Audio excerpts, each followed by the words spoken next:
Tapos guys, lagay ko ng parlins. Minsan paring. Kaya natapos. Matibay yun guys. Yung mga brace sa taas.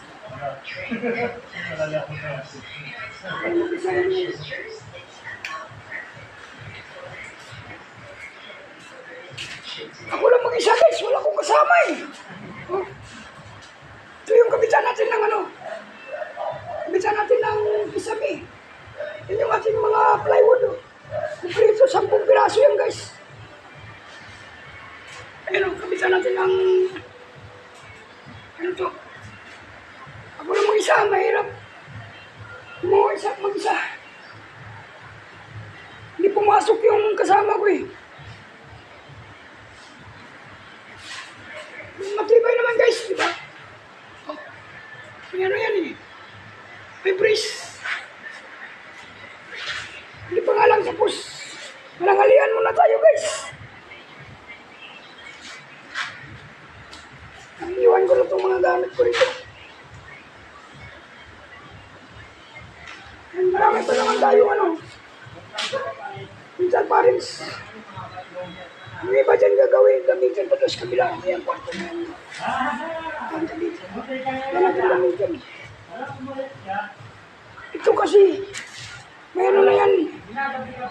Minsan parents lang, sirain ko na yan. Gamitin na yan mga karton. Saka ito, 2 kwarto ko eh. Saka ito, sirain ko na rin ito guys. Sirain na rin yan. Kwarto to. Pagkakay mo lang ilaw.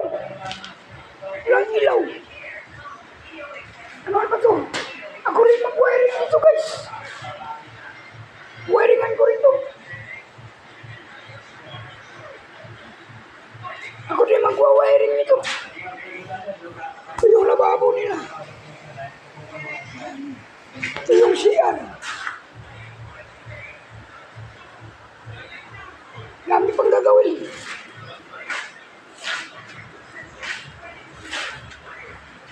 Tutor na ako guys, kakain muna ako.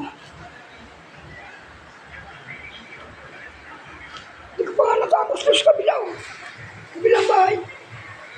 Ano, hindi ko pa natapos yung panay ulan. Hindi ko pa natapos kabit yung yero. Panay ulan kasi. Panay ulan eh. Kapag walang ulan, saka tapusin baka mamaya hindi na ulan. 3 yero na lang doon eh. Kakabit ko doon. Hirap kasi pag ulan. Ayan, bye-bye guys. Kakain muna ako. Tanghali na. Bye-bye.